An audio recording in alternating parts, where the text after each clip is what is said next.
Once upon a time, in Kabul, Afghanistan, lived a boy named Amir. He lives peacefully in a big house with his father, Baba.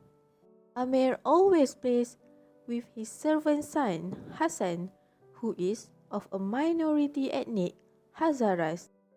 One day, a kite fighting tournament was held. Amir ends up winning the tournament and Hassan goes to retrieve the kite that Amir won over.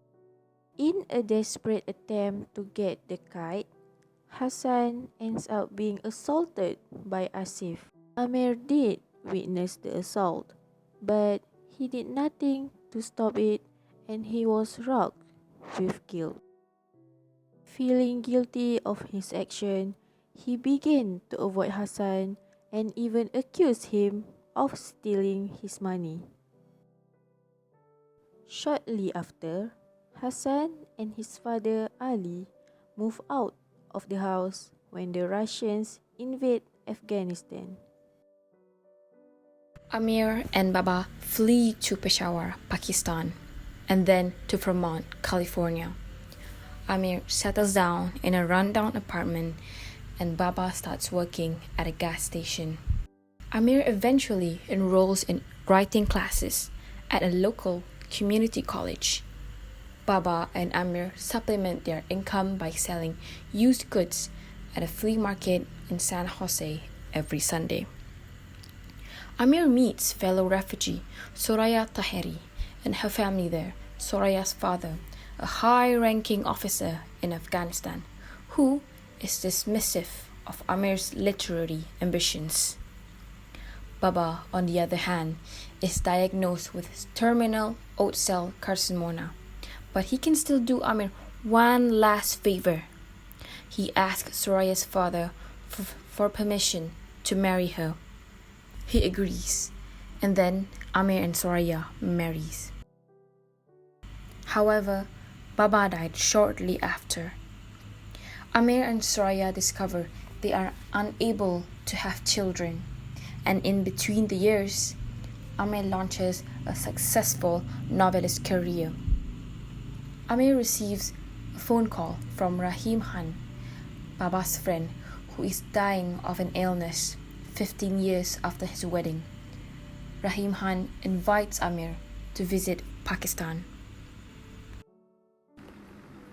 Amir arrived in Pakistan a week later. He receives an envelope from Hassan. Amir is shocked when he knows the truth. It turns out Hassan was his half-brother. Hassan and his wife are dead and left a son named Sohrab. Rahim Khan asks Amir to save Sohrab, but Amir is reluctant. He then agrees to save Sohrab. Amir arrives at the orphanage house after gathering some intel, but Sohrab is not there. The director, Zaman, tells Amir that Sohrab was taken a month ago by the Taliban officials. The following day, Amir goes to Qazi Stadium to find the officer. There, they witness the death of the adulteress. Amir met the Taliban officer. It was Asif. Asif challenges Amir to a fight. Amir ends up winning and takes Sohrab. Shortly after, Amir and Sohrab arrived in California. A couple months passed. Amir takes Sohrab to the park to fly kites, just like the old day. Whoa, Shaz, dude. What a moving story that was, despite the poor cinematography. Anyways, are you thinking what I'm thinking? There are a lot of things going on in this story. It highlighted such heavy topics: childhood trauma, the extreme enforcement of religion, friendship, war, and even death.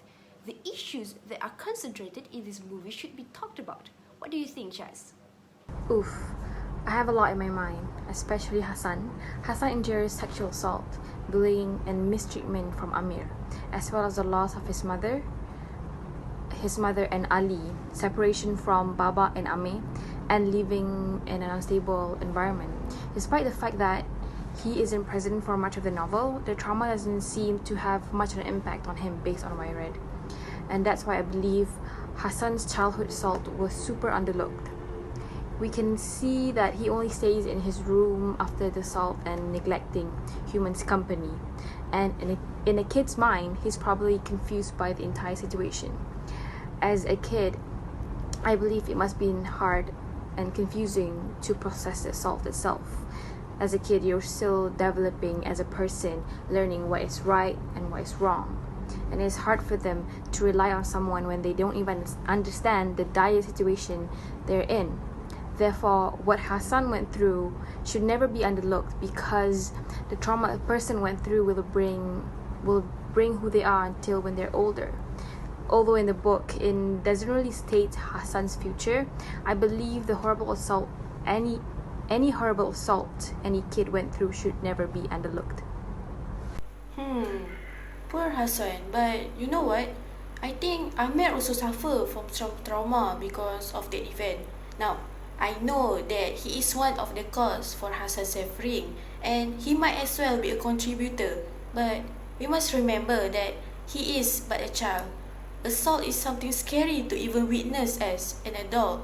It must have been downright terrifying for a child to go through. I think he is consumed by bystander's guilt, you know. He realized that he could make a difference, or even better, stop Asif, but he did not. Moreover, Hassan is not nobody to him. They grew up together. It must have been awful to live with someone who suffered from a tragedy because of you.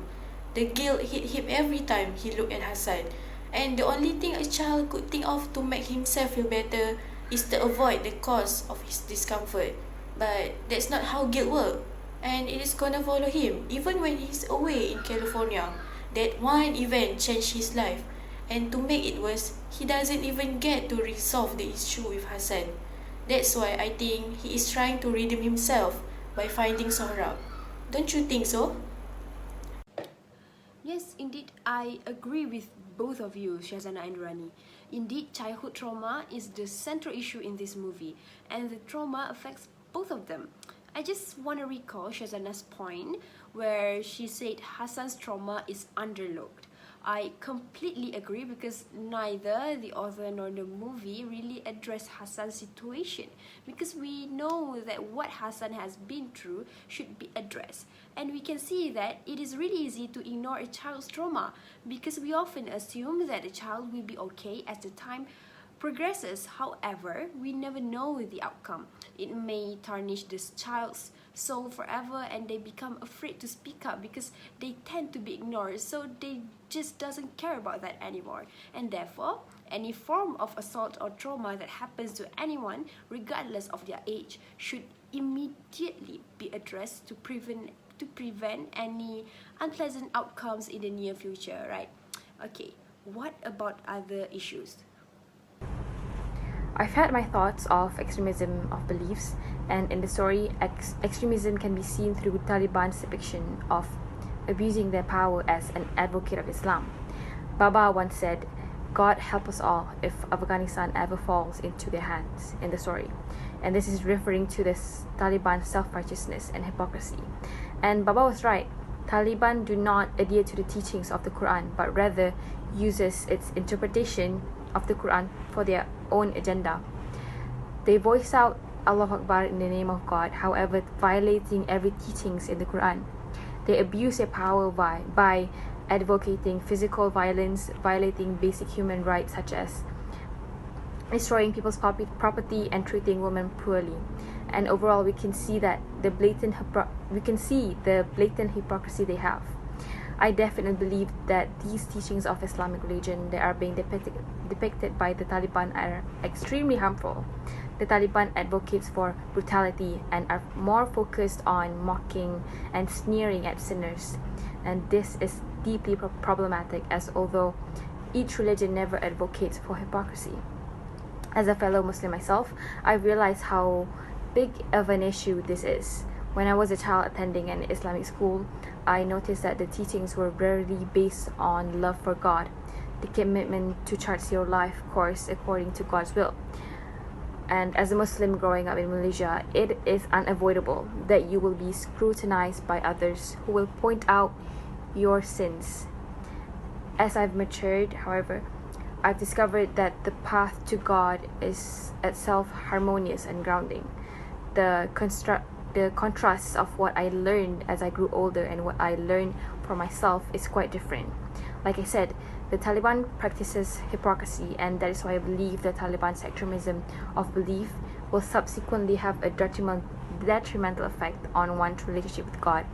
We shouldn't learn Islam with hypocrisy, instead accepting our imperfections as a Muslim and trying to better our own path as a Muslim. It is extremely worrying because people who don't practice religion truthfully will get threatening words and condemnation from other strangers, and sometimes these people, extremists, seem to think that only their religion exists in this entire world, as some of them even try to forcefully convert the non-Muslims in the name of Islam. I've seen this act various of time on TikTok, and they even shamed and disrespected other religions. And this particular act might change what others think towards the followers of Islam or Islam in a whole context, and they will start to think that Islam is indeed a barbaric religion and forceful onto its follower. And not only that, this act strains the harmonious relationship of other races as well, because extremism often brings more harm than good. It makes people to over criticize, and it only bores hatred among ourselves. To make it clear, extremism threatens everything surrounding it, and the belief indeed strains the relationship with fellow human beings, environment, as well as God Himself.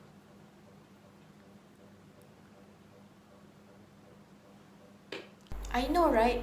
It must have been awful to live in that kind of environment. It got me thinking of how everything changed but also stays the same today.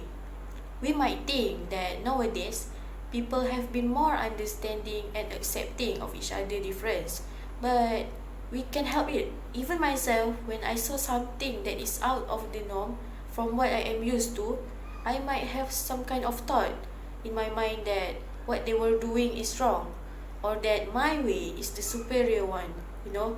Just like how Islam is. Here, in Malaysia, it might not be a common situation to see something different, but once I went for Hajj, I could see many different type of people behavior. I could not just outright view them as something wrong, as who knows, they might even thought of me the same way.